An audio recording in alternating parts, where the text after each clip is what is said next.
Welcome back to the Wrong Advice Podcast. I am your host, John Pachuto, and I'm very excited to have my very good friend, Mr. James Wolfe, on with us today. James, how you doing, my friend? Number two. I knew we were going to do this again, and I'm thrilled and honored. I'm honored. I'm happy to have you. We went a little bit over the 6 month reconnect, as I typically like to do. But yeah, how have you been, my man? Life tends to present itself in such a wild way, and I guess, this is why we had to wait a little bit more than 6 months so we could actually have some juicy stuff to talk about, I you know? appreciate that. Yeah, the two of us have had a myriad of ups and downs over the last, call it almost a year. I constantly marvel at the position in which my life has, or like the position that I've found myself in lately, in how so many things have changed and so many things are different, and some of that's for the better and some of that's for the worst. But I think ultimately that's kind of like how life works. Yeah, there's no good or bad, right? And that's the thing that humans are constantly striving to understand a little bit better is kind of transcending that duality. Mm.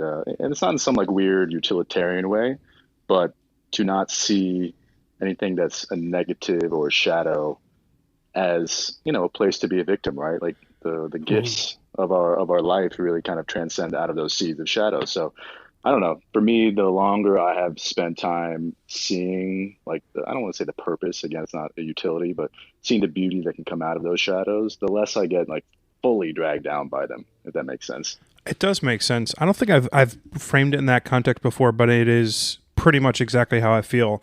When good things happen, I am much more thankful for them, and when bad things happen, they affect me a lot less. And I'm not entirely sure if that's just because of the journey that I've gone on over the last 2 years, but I feel at such peace with myself that I think I'm able to sort of navigate the highs and lows in a much more manageable sort of way. Absolutely. And there's what you and I kind of talked about outside of this conversation a few times is really just kind of understanding how important it is to be able to ride the waves of unsecurity and Mm, instability. And, when you identify too much with either end of the spectrum, that's where you start getting tossed around by this ocean way too much, right? And so, I think a huge learning growth curve for myself, and, you're obviously working on it too, and so many people I know are, is learning how to just ride those choppy waves, right? It's like yeah. the longer and quicker you can understand how to, deal with the unsecurity of life, paradoxically, you start to not even think that there is such thing as security and you get out of that weird polarity. And it's a really beautiful place to be. Yeah, I love that. Do you think that COVID has been like the biggest sort of catalyst for people to like change and grow and internalize and sort of reshape their lives? Because like for me, it was, and I was obvious, byproduct of losing my job during a fucking crazy time in the world. But it seems like a lot of people that I know are kind of going through this same sort of, call it metamorphosis, where they're taking harder looks internally, changing things about their life, whether it's their job, where they live, relationships, all these kind of things. It seems like it's like a big change in like at least in my general sphere of friends. Do you think that's like a byproduct from COVID? These kind of events come throughout history, right? Yeah. And this has happened time and time again. And, we can go back and check it all out and see how the world has changed dramatically at the finish of something crazy, like even the Spanish flu, right? And the Roaring Twenties came. Yeah. So like that after World War One, and then the Spanish flu came and just destroyed everyone. Uh huh. And then we had such a prosperous time again, and so this kind of like balance just will continue to happen. Like I have this guru spiritual teacher I've been seeing now, and he's just so cool. Peter Evans, he's in Santa Monica, and he actually co-wrote Gene Keys, which has been like a massive help in my own life. And something that he said to me pretty recently was that there's no such thing as a perpetual peak. Like Hmm. there is no such thing. There's no such place as the tip of the iceberg or the top of the mountain where you just stay there, because it's just not how that works. So you have to be able to understand this kind of balance back and forth, this, utter birth and then death, birth, death, birth, death. And it's how you kind of understand how to play that game that makes it more manageable and bearable. As you said, you don't get used to it. It's like it's still hard every time you get pushed through that birth canal, Hmm. but But once you start understanding the process of getting pushed through that birth canal, the easier it gets to go through that process. And That's yeah, very there's interesting. yeah, I kind of wanted another thing that I think you'd love this. A couple months ago, I watched this documentary on Stan Grof, who was a big therapist. I think in the '70s, like when like psychedelics were really taking a big upswing in the therapy world, and he started to have his patients take LSD. Oh, And what he started to realize was that during their trips, they were going through these massive kind of deaths. And he was able to, I don't know if he named this or if he, whatever he did, but he kind of brought a lot of attention to the four perinatal matrices. huh.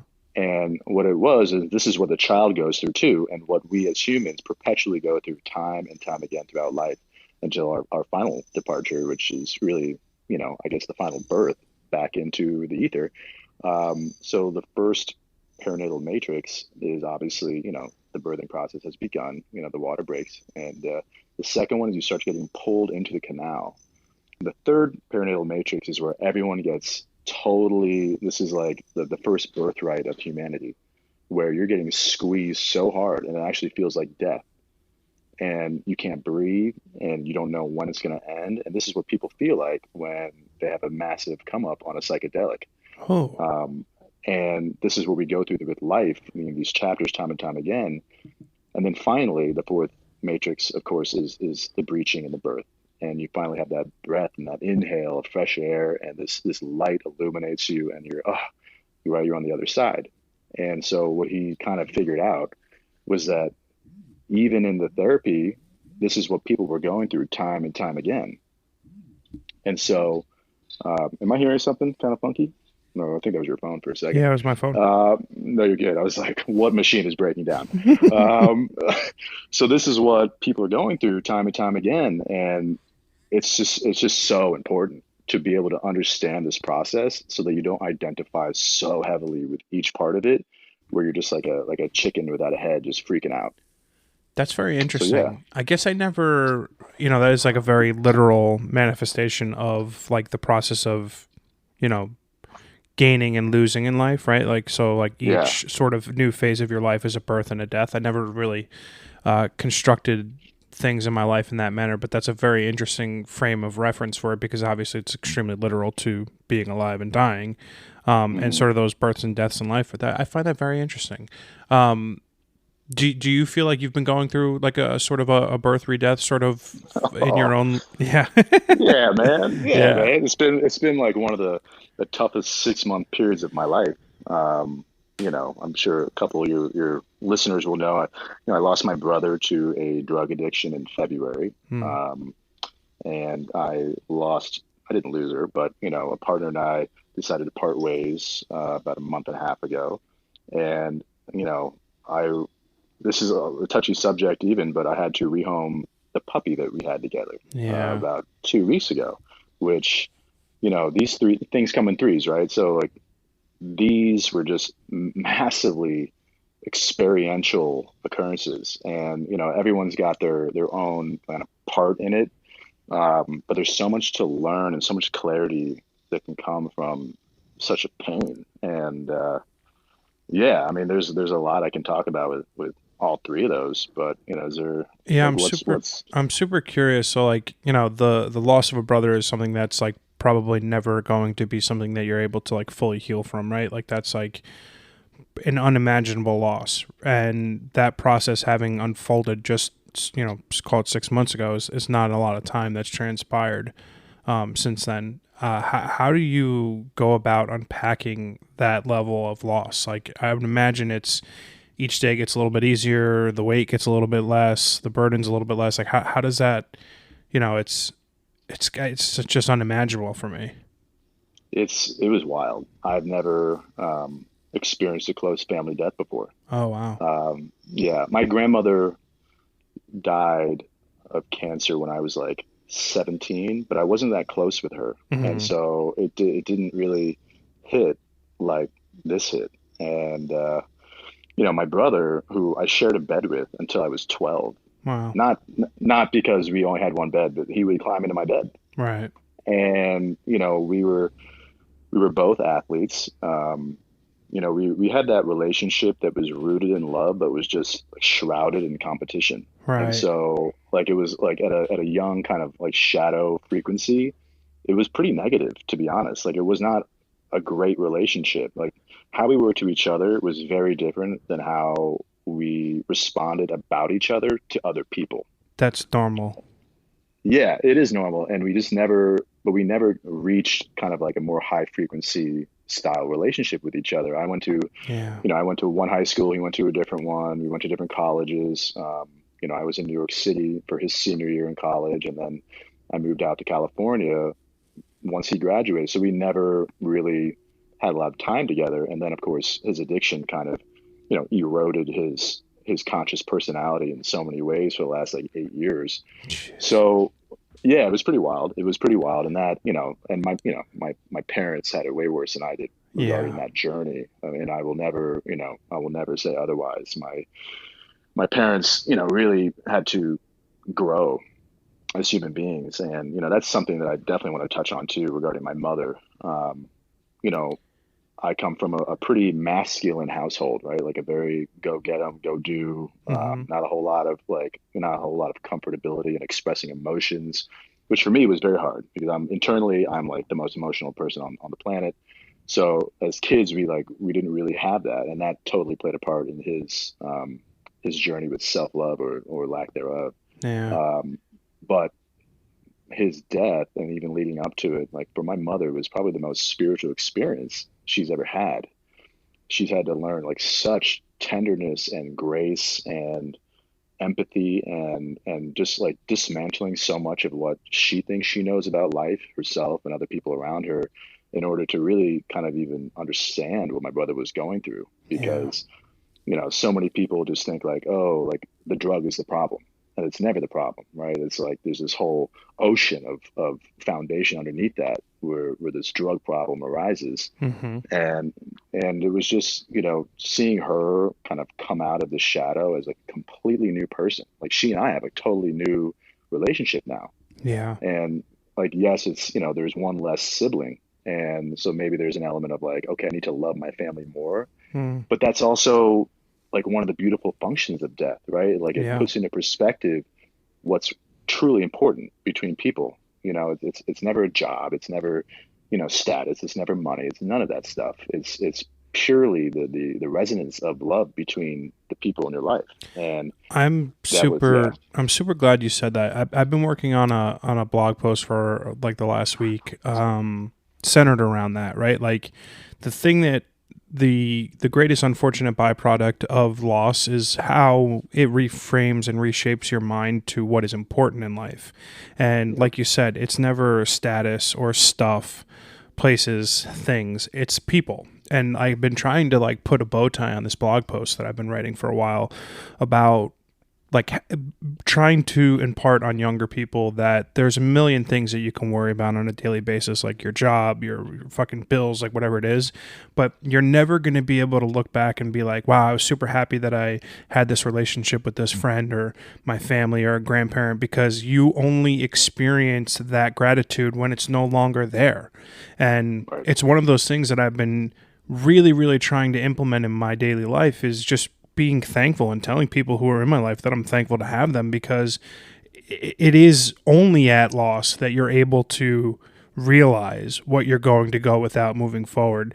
And it really is one of those beautiful tragedies of death, because it's able to like reconstitute your mind to be able to see just how wonderful a person was to you in your life, but then it makes the loss even larger because then you know that you're going without them. It's like the duality of life. Yeah, it's tough.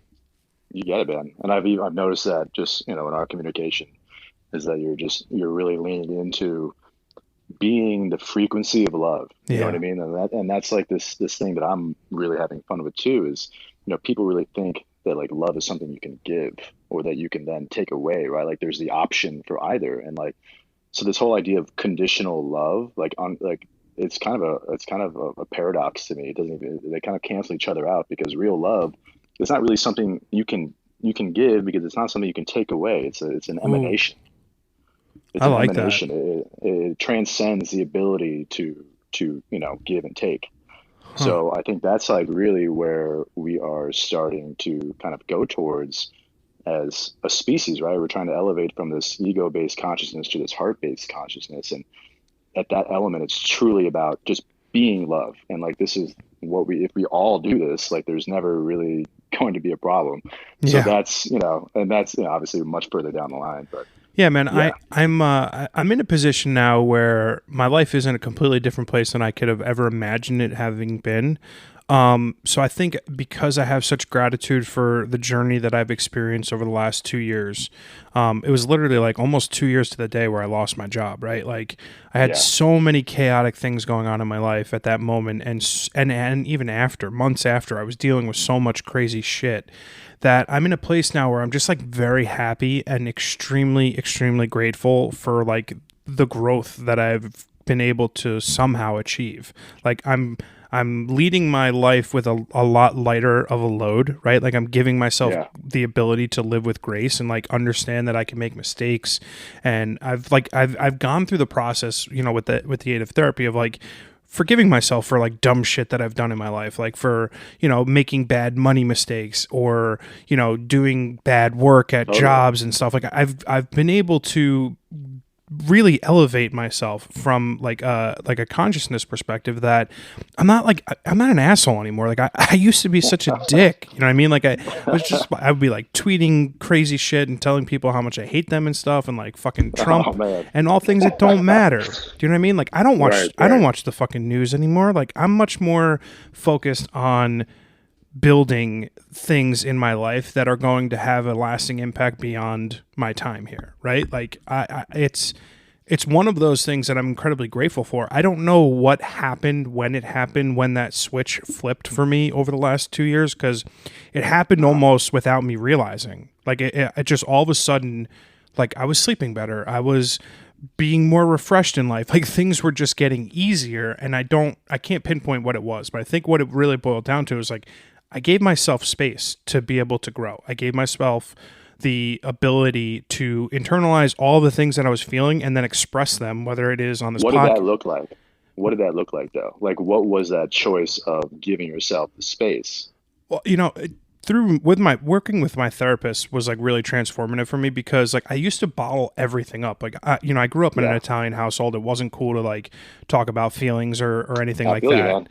man. Yeah, and it was like one of those things where I never like I used to write a lot. Like when my parents sold their house, like I found all these journals of like all these things that I used to think and write, and like a lot of it was shit, but a lot of it was like me expressing emotions that I was feeling that I couldn't say out loud. So when I was going through therapy and I was talking to my therapist, he basically was like, you need to like start building out like a gratitude journal. So I would like write the things that I was thankful for on a daily basis and things that I like wish I had done differently. And then you get to a point where I'm just happy kind of being alive and like being able to pay my rent and like buy groceries, that a lot Yeah. of the other things don't matter, right? Like I'm currently single. I'm putting zero energy and effort into dating because it's not important to me right now. Right now, what's important to me is like spending time with my family, like getting even better at my job, which is photography. Like there are so many more important things than like that aspect of my life. But like, hopefully 6 months from now, a year from now, I've then now built out that sort of space for me to be able to be dating again. Like I'm I'm instituting a lot of like sort of protocols, call it, in my life that have built out a framework that it took a very long time, like almost 2 full years, but it's now starting to pay dividends. And I like that. That's amazing, man. I mean, you're also doing it emotionally, which Yeah. is so cool to witness. And I didn't know you prior to, 2020. So I don't really know where you totally came from, but I resonate with what you're describing as a past, as your history, because I had the same thing. Yeah. And what you just told me, and you were like, I don't know what that moment was, but what you just told me was the choice you made to go to therapy seems to be one of the first choices you made in showing yourself true grace. Mm, yeah. And that decision to like show yourself that tenderness is kind of like it's the seed that ends up mirroring out to everyone around you, Oh, I totally agree. right? right? So like when you start to make these choices for yourself, as within, so without, as above, so below, right? So these things that we do for ourselves, like this is really why we're here. We're not really here to fix anyone else. We're not here to help anyone else. We're here truly to kind of, I don't know, rehabilitate our own souls, and through that inspiration, we kind of help everyone else. But like you made that choice for yourself, and like this has just been like a cascade of beauty and growth for you, which is super cool to see. Yeah, I also think because when you are able to like create space for yourself, like life can then open itself up for you in other ways, right? So because my mind wasn't as chaotic or as cluttered, and because I've then created that clearness, I'm able to then focus more consciously on my work, right? I'm able to be more Yeah. creative. I'm able to be more efficient with like time management and, everything that goes into running a business, because I'm no longer worried about 1,000 other things, or like how well a social media post does, or like shit that just like used to bombard my mental capacity. Because I've cleared that space for myself, I'm just like I'm becoming more successful in all of the ways that I would hope for a year ago. It's like it's also very funny to me because like the things that I say on a daily basis make me laugh, because like 5 years ago I'd have been like making fun of 2022 John. You know what I mean? Like Yeah. 35 Well, year old. that's how it works. Yeah, yeah, it's funny. Yeah, but it's great. Well, It's also dude, very rewarding. you're literally losing your mind, which is like the whole point of all this, right? Like we're trying to get rid of our of the shadows of our ego. Mm. And like when you like shed all this stuff and you stop worrying, like that's the whole point of meditation. It's the whole point of psychedelics. It's the whole point of breath work. It's the whole point of being a monk. It's the whole point of being devoted to spirituality. It's the whole point of all this stuff, is to literally lose your damn mind, because that's the killer of life, right? It's like you're worrying about everything you did, which only fuels how you go about doing everything in the future.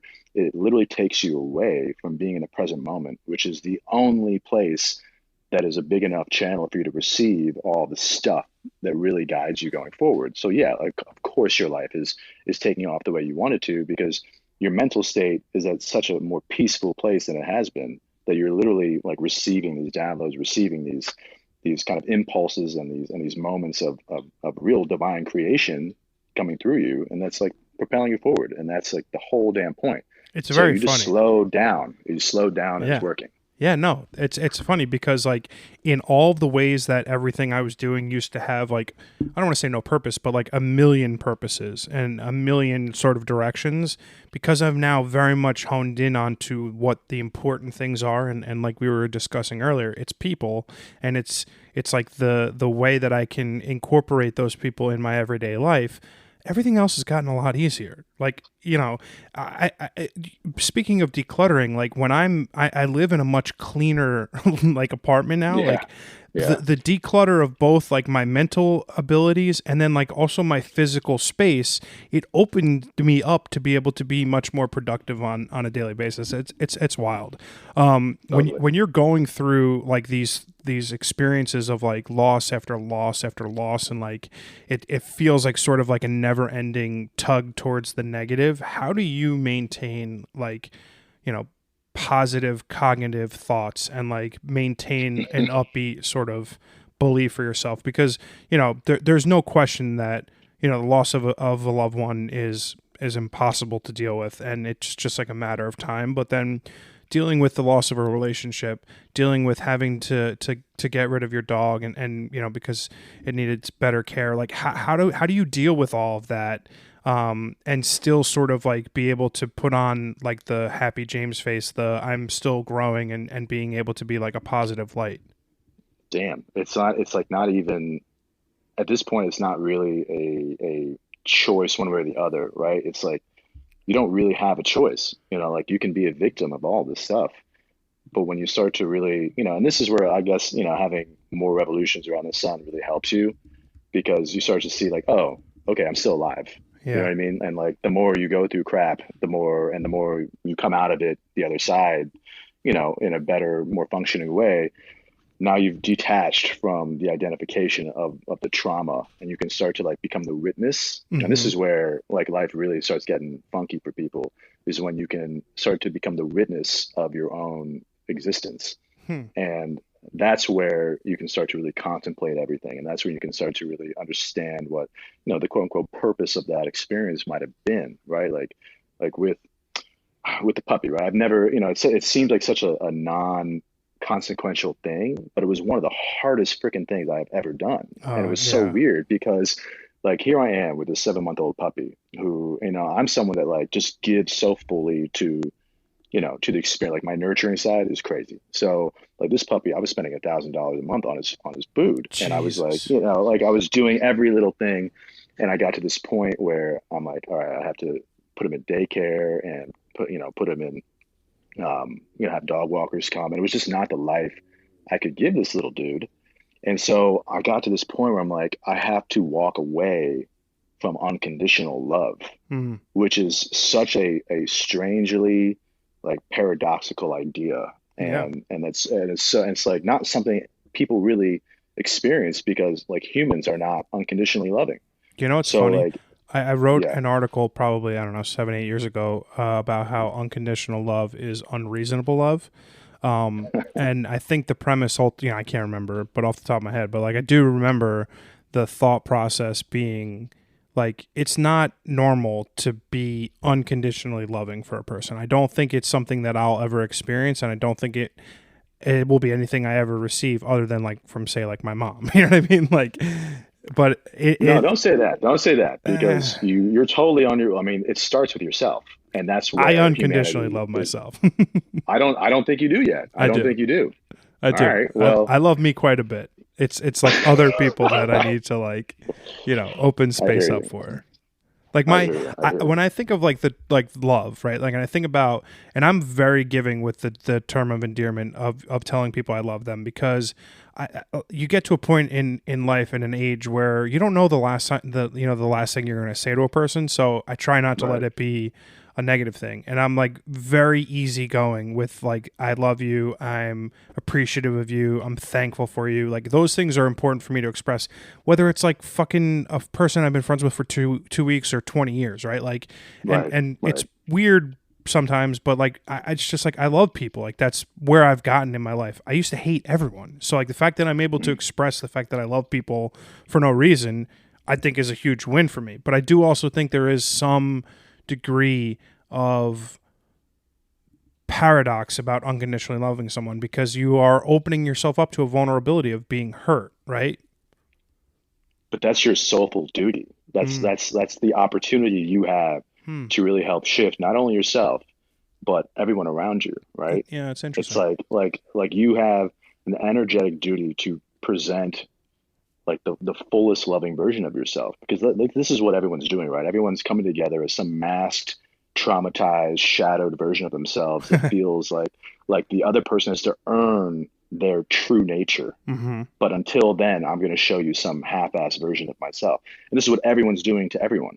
So this is why, like, just at a societal level and the collective is just like kind of shitty because like there are only so few people that are truly emanating the grace of their full love. And like despite, maybe not receiving it in return, despite but like that again is why the burden seems to be on, these people who are very aware that they're no longer sleepy, right? It's like, Hmm. it's like they're on their way to awakening, and like that's like literally one of the first things you start to realize. It's like I cannot be a victim of the trauma that I've experienced maybe in this life or past lives. Like I have to continue to show up.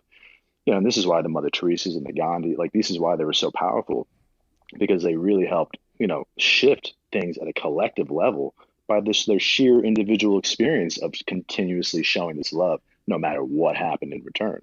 Huh. When And go ahead. when you go through like multiple layers of loss like you have, does that put a hindrance on your ability to be open like that? Like, does that like make you want to recoil? Does that make you want to be like guarded? Does Of like, course it does. yeah. Of course it does. And that like that's the mind killer of the ego right there, right? Hmm. Like the ego wants me to go hide because the ego doesn't give a shit. The Right. ego wants to quote unquote protect me from every type of whether it's a spider, a cliff, or an angry person. You know what Hmm. I mean? Like it Yeah. doesn't matter. It's all about, this very kind of animalistic primal survival technique. And like this is where the relationship I had was so powerful. And I often kind of use this analogy. It's like when you're in a truly alchemical relationship where your trauma is coming out and it feels like you're just by existing in that trauma like publicly with this person, it feels like you're getting attacked Hmm. because you're just like you don't know what to do. It's such an uncomfortable thing to be witnessed in your shadow, right? And so I used to kind of make an analogy towards like, okay, this is no different than a zebra and a lion in the wild. And the difference here is that the zebra is allowing itself to be eaten because only through that being eaten can they truly transmute the crap they have. But you're not actually getting eaten. But this, the ego doesn't know any different, right? The ego is telling the zebra it has to get away, just like it's telling the person it has to get away. And it's a fear-based response to all this stuff. But when you can sit in that place of being witnessed and like even with like this loss, it's like it's not a scary thing because it needs to go through you. Like it needs to come through you for you to even understand what's on the other side of this. So I don't really shy away from it. And, it's something I don't want to say I welcome, but I'm very happy to dance with it because it's, the tears and the emotions, they're, in my opinion, they're happy things because it only is a recognition of the beauty that I had with this. Hmm. So it's a weird paradox with the pain. When you have these sort of like, like you go through the third level of trauma, like, right, it goes in threes. What does that do for like your creative mind, like for your desire to create new work, new whatever? Like, where are you at from like a personal perspective of like what you want to see unfold for yourself in like this sort of new phase, right?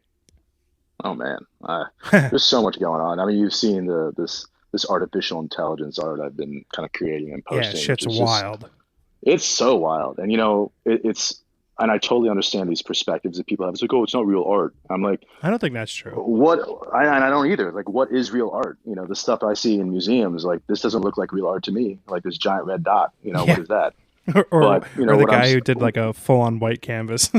right, or like let me scotch tape a banana to a wall, like whatever. Yeah, right. So what I'm starting to see, especially with this AI art, which is so trippy, is that as you know, like photography, you can only capture what's in front of you, and with I guess I don't know if it happened because I was going through stuff or if I've always just kind of wanted to share and express and create like the wildness that's in my mind. Hmm. But this AI art has really given me, and I think a lot of people, the opportunity to show and give a visual to something that doesn't really have any associative visuals. And it's like it's trippy to even hear the responses I'm getting from people that because of course I'm writing and I'm expressing about the art as well. And people are just like, whoa, I've never been able to like see a feeling that I have had about this topic. Hmm. And I started to think like, whoa, this is such an incredible, almost like there's so many therapy implications that can be used for this because yes, everyone is a creator and everyone's going to find hopefully their way of creating this life. But with AI art, it's like, you can really give a voice to someone who may not know what their creative, modality is yet. And it's like it can really help process things that are going on within them as it has for me. And it's super trippy. It's super trippy. It is very cool. I would always push back against anyone who has an opinion about art that includes it's not art, right? Right. It's like those people are just inherently negative fuckfaces who don't, their opinions don't matter.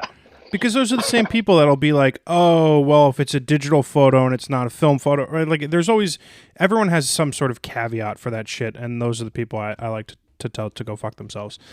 See, I still am a little bit mad. Yeah, hey, you're balanced, bro. You're Yeah. balanced. I find it to be a very interesting medium because I've played around with it a little bit. I don't have like a purposeful thought in terms of what I would like to create with it. So for me, it's just been playing around with it and toying with it. So it's not been like a useful tool for me because I'm not like putting the necessary effort into it to like get something that I would like out of it. But you've been able Which is to, art.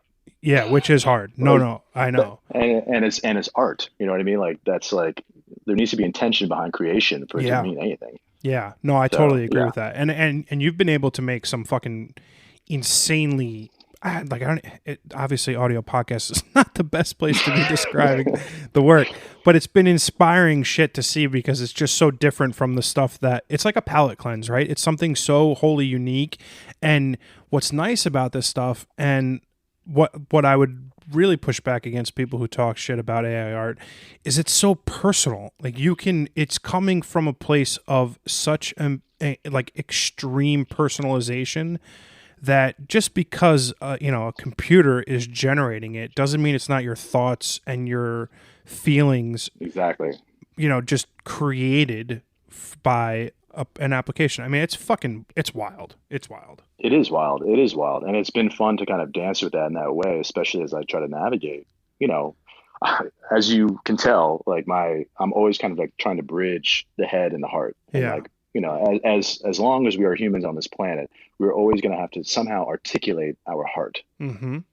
Like eventually we're all just going to be, floating orbs of energy that just kind of like understand each other, but until then, like we still have to communicate, we still have to engage with these senses. And, with this AI art, it's almost helped me kind of, it's allowed me to have the space to really verbally process and even, with my writing and stuff too, and vice versa. So they're kind of like playing this tag with each other. And it's really like expanding how I view things. And to me, it's an incredibly powerful tool. Yeah, I look at it like from a creative perspective, there are ebbs and flows in creativity, and where you channel that creativity, whether it's photography or music or art or whatever it is, you just have to stick with what it is in that current iteration of inspiration, right? So like whatever it is, keep doing it. And like for like me, it's photography right now. For you, it's AI art. A year ago when we talked, it was photography. You were creating these incredible beach photos and nature photos and like these just like beautiful pieces of art. And now you're doing the same thing, but you're just doing it at home, right? It's just like Yeah, you I just haven't like taken a photo in like 6 months. holy shit, wow, really? Yeah, I have not even given a thought to photography. It's so Wow. wild. That's really Yeah, interesting. yeah, yeah. Why do you think that This is? Is that happened. because is it due to loss? Is it due to the It AI just doesn't stuff? inspire me anymore. It's like Wow. it's like everything is inspiring to me. Like everything is beautiful, and like, but right now the ability to kind of create almost this world out of feeling is just so much more inspiring to me than just kind of witnessing the world around me. Hmm. And That's very it allows me interesting. to be a lot more engaging with the creative process, because so much of why I even liked photography in the first place was post. Huh. You know what I mean? Like like Really? capturing the photo, like is to me like it's super easy and like not very engaging. Like I have fun with the direction process. I'm good at it, and I can take a great photo, obviously. But like the ability to kind of dance with the art, like even with my ex, like she was an amazing painter, and I would paint with her, and it was just like, whoa, this stuff that would be coming out. She would even have me help paint her stuff. Like I would, she'd be like, well, add some stuff to this. And it was so cathartic and cool. And like the symbolism that would come up out of nowhere. And it was like, whoa, like this is very tied to Hilma af Klint, who is like a very intense, medium painter. And it's like, why are we doing the same stuff she's doing? And I didn't even know who she was. You know what I mean? So Hmm. like this multi-dimensional connection that we have through true creation to me is just so much more powerful. And like like I love photography, but like the next level for me, we talked about it once, is film. Like Right. that's just much more of an immersive Well, I, experience. I was going to push back on you for the only reason that like I'm floored by the fact that you haven't taken a photo in 6 months, but it sort of makes sense, right? There is the solitary nature of the AI art of you being alone in your place creating that I think might be the headspace that you're in right now, right? You've experienced a number of layers of loss over the last 6 months. It would make sense for you to want to be alone and internalize that a lot. It is sort of the direct opposite of who I see you as a human being. Like you're very much a people person, very much people oriented. So I would imagine it's one of those, like you were saying, birth death cycles that you're going through right now, and you'll eventually be shedding the solo nature of this and get back into like what will inevitably become your film work. I would imagine. Yeah, I mean the cocoon phase is definitely nearing its end. I've totally witnessed the fact that I've been in this hermit phase, and Yeah, I told you just before we started this that I'm probably going to be starting a podcast of my own, do and it. I know, and I have someone that's super cool, and we have this great dynamic going back and forth, and it's definitely going to be kind of a high consciousness discussion, and because I'm already doing all that stuff anyway on Instagram, so like why not give it a slightly more scaled platform for it? But I yeah, I'm love definitely that. ready to reintegrate with society. Well, it's not like you're being like an actual hermit, but I do understand what you're saying. You've experienced a lot of heaviness, a lot of negativity, and it's easy to want to turtle shell when those things transpire, right? I get that. For sure, for sure. But like I've often harped upon in private about how inspirational I've always found your photography and you as a human being, and I'm looking forward to like the next phase of whatever that inspiration looks like. And hey, could be a podcast, could be photography, could be a film, Could be all of them. could be. I was It will literally probably be all of them. you stole my thunder, James. Come on, Oh, I'm man. so sorry. I'm so sorry. I'm so sorry. That's okay. Yeah, man. I think the weird thing about how the ebbs and flows of life have come to me is how I'm much more capable of handling events, and I'm much more hopeful for the future because I see so much growth in myself in so many different areas of my life, like not just personally but like work wise. Like I know I'm getting better at my craft, whether it's this podcast or photography or whatever it is. Like I feel growth, and that's just a really fun and inspiring place to be, and I look forward to that being for you as well soon. I appreciate that, man. We're all kind of like in our own little weird ebbs and flows. So Yeah. yeah, you're totally in a beautiful place of peace, and you've been inspiring that way too. And almost to a point where I like low key resented you for moments because of like I'm like, who is this dude just being all positive and shit? It's true though. No, dude, I I get that. know. I can see that because, dude, and honestly, like, it's sometimes, like, when I post like an Instagram reel where it's just like something that I'm thinking, like a thought and like a waterfall or some shit, I can see how that would come off incredibly disingenuous coming from me because I used to laugh at that shit. But like, I feel that way, and like, the place that I'm in now, like, I want to express the things that I'm feeling and hope that someone else Yeah, can relate to that in any manner, right? They could be like, "Ha, yeah, fuck you, John," and or "Wow, that like really made me think about something." That's why I started writing again. That's why I've taken some of those musings and put them on Twitter and Instagram and TikTok because I think I'm in a place right now that is conducive for helping others, whether I think so or not. I feel that way. So that's sort of, yeah, I get it. but you totally are in that space. And what was the obvious like mirroring for me to even realize that was my shadowed reaction to it. Oh, I You know know. what I mean? Yeah. So like I was like, The well, opposite. of Yeah. course, yeah. I'm like, of course, I only want you to be that way. Like that's Right. inspiring to see. And so like for me to have any type of negative reaction to it, as I did for a moment, and we totally, talked about it for a hot second, was just like me totally living out of my shadow in that moment. And Huh. it's just like, but Yeah. that but that's That but makes your a lot of sense. illumination literally shone the light on my shadow, and like I was able to witness that, which is like step one of me like getting over that little bit of shadow. So like you're doing what you got to do, man, and that's a beautiful thing. Yeah, I like that. And I think to some degree you're doing the same thing, even though it like might not feel that way right now. Like you have to like let go and create space for yourself to sort of evolve into the next iteration of you. And like, dude, it's funny because we're in very parallel positions of life in different time periods. Like you are where I was 2 years ago, and then 2 years ago you were where I am now, right? And like that Yeah, sort of mirroring of like time is wildly interesting to me, and just shows the ebbs and flows of life is completely non-unique and everyone goes through the same shit, right? So if you're able to sort of learn from experiences, like I know I'm going to be back where I was 2 years ago at some point in my future. It's not all sunshine and daisies. I know that. no, But like yeah, I've now been able to learn a lot about what it's like to sort of grow and travel through those inherently shitty times to be able to maybe manage them and handle them in a better way. yeah. And then doing that, you're literally being an inspiration for other people. So just keep doing that, man. I appreciate that. I appreciate that. Yeah, When yeah. when you look at like what's going to unfold for yourself, the next year, right? Like, do you have ideas of creation? Do you have ideas of places that you want to go and travel? Like what do you like hope for yourself in the next year? Oh man. Oh man. The older I get, dude, the more I just realize that, like, just I don't even know. I can't. It's like you can't plan anything. You can't plan Yeah. anything. But so some desires I have for sure. When we get this podcast going, just to be more of kind of an expressive platform. Hmm. It's so much. I love verbal processing. It's what Yeah. I do all the time, and a lot of people seem to enjoy looking at me and hearing me speak.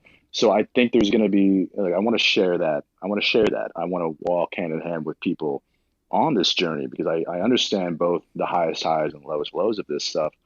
And I seem to have I enjoy kind of being the chef in that kitchen of understanding how to dance with all that stuff. Hmm. And I want to be able to share that with people. So I don't really know. Like it could be the podcast. I would love to make a film. I would love to, even have an immersive art show with maybe AI art that's moving, like the Van Gogh stuff, with really beautiful words being spoken about it. And I don't know. There's so much. I have no idea. Like there's a lot of energy work that I'm also working on. I've been facilitating breath work on people, and so this whole energy worker side is starting to really kind of grow. And I there's so like the beauty of this is there's so much potential, and I'm really not trying to box in what that's going to look like Hmm. because I have 100% always been wrong.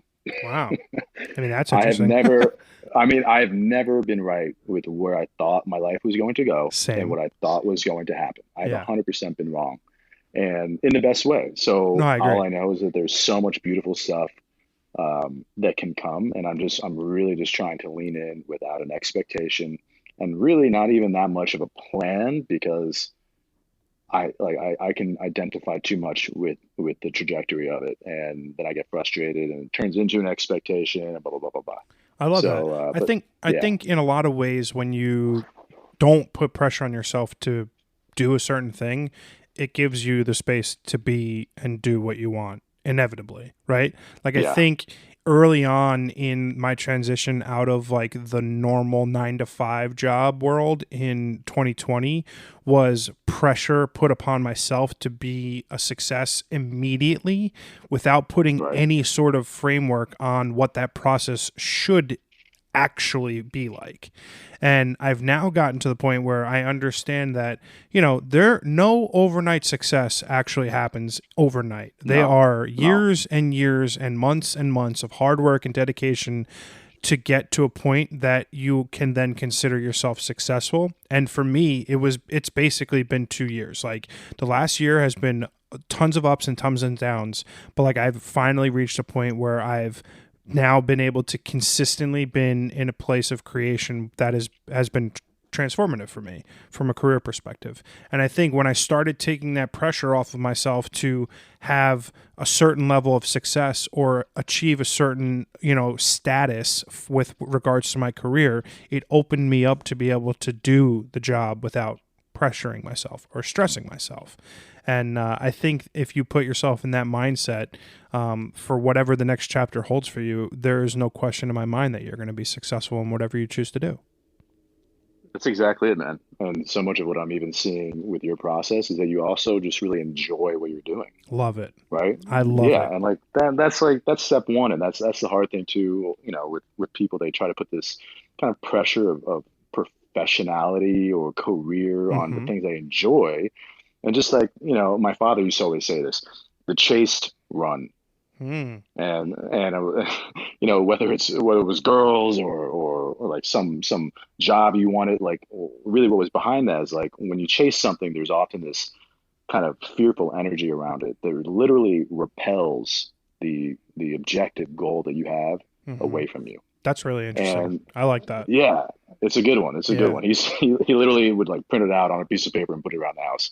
Um, but this is where, like with what I'm doing, with what you're doing, it's like, yeah, it would be cool if there was some career, like some, monetary value that was added onto it. But I'm not currently treating it with the expectation that this needs to be my career because Right. it's also the second I do that, is the second, like the beauty of inspiration and genius with whatever I'm doing just goes out the freaking window. I agree with that. And it's all becomes this thing I need to do in order to make a dollar so that I can continue to, and it will kill it entirely for me. So I feel that. yeah, I think what you said is like super important because like I love absolutely everything about what I do. Like, dude, I texted you. I think it was yesterday. Were we supposed to do this yesterday? Yeah, yesterday. Or I forget when we were supposed to do that. Our podcast initially Wednesday maybe, and I got called to go shoot. And I made literally one of my favorite photos I've ever made in my entire life. And I geek out in the room when I look at the back of the screen, and I'm like, oh fuck! Like I can't believe. Like I still completely geek out over that process and the initial capture of a moment and then and hell getting yeah, into it in the second hand. But the truth is like there has been some part or some feeling inside of me that the success that I've now achieved was inevitable for me. I just needed to yeah, figure it out, right? Like I had that belief, I had that trust that I was going to get to the point that I am hopefully going to be in a short period of time.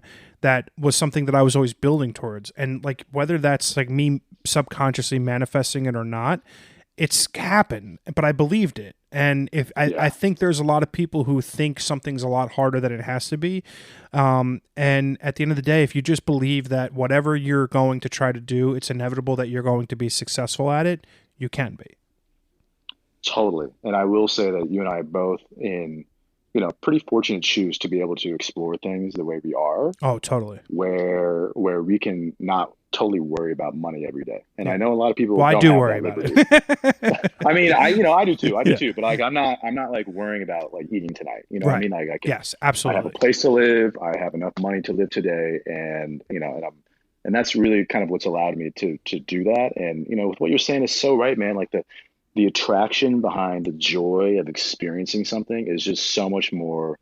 It's just going to attract that reality to you so much more than the fear of not getting that reality. Oh, You know what I mean? yeah. And this is where this is pretty like simple law of attraction stuff, right? It's like, and this is something that my ex and I were always kind of dancing with too. It's again the desire for like a beautiful outcome is so much more literally attracting, or sorry, so much less literally attracting than the fear of it not happening. Like Ooh. fear is such a an awfully attracting thing. Hmm. And it's like this is why things break down, because of the fear of them not working out, or the fear of it not happening the way you want. And this is where, like, my I'm trying to get better with it. Everyone I know is also trying to get better with it. This is shifting that mindset, and it's just like the path towards that reality just becomes so much more clear and more open channeled when it's more of a desire for the positivity of it than the fear of it not happening. And I know, like, with artists and creatives, it's just such a fear of like not making it. Like, I know so many actors out here in California, and there's just like, oh, I'm never gonna make it, I'm never gonna do it, I'm never gonna be able to be this huge thing. All right. And I'm like, well, no shit. Like Yeah. this, like that's like where you live. You live in this reality of it not happening, so Hmm. it's not going to happen. Yeah. And so I'm like, and that's something that I've been trying to transmute for myself too, because I'm definitely someone that struggles with jealousy and comparison and all these Really? things that are inherent. Oh yeah, man. I I'm mean, surprised to hear that's that. I mean, good. That means I'm putting on a good mask, but it's totally something I'm been working through my whole life. Is just like, I want to be the best. I want to Right. be the most helpful. I want, and I also love validation. I'm gonna be the first one to say I love it. Maybe it's Yeah. my Leo Every rising shit. I creative. don't Yeah, know. right. Yeah, and it's just like I love adulation. I'm not gonna even remotely pretend that I don't. Yeah. And I'm with you. you know, I would love to and not care, but when someone says this is beautiful, it's like, yeah, thank you. Like that just literally thank made you, my day, right? Like, yeah. but also, duh, it Yeah. is beautiful. Thank you for telling me what I already knew, but yeah. So It's what I thought, but didn't necessarily believe until someone else told me.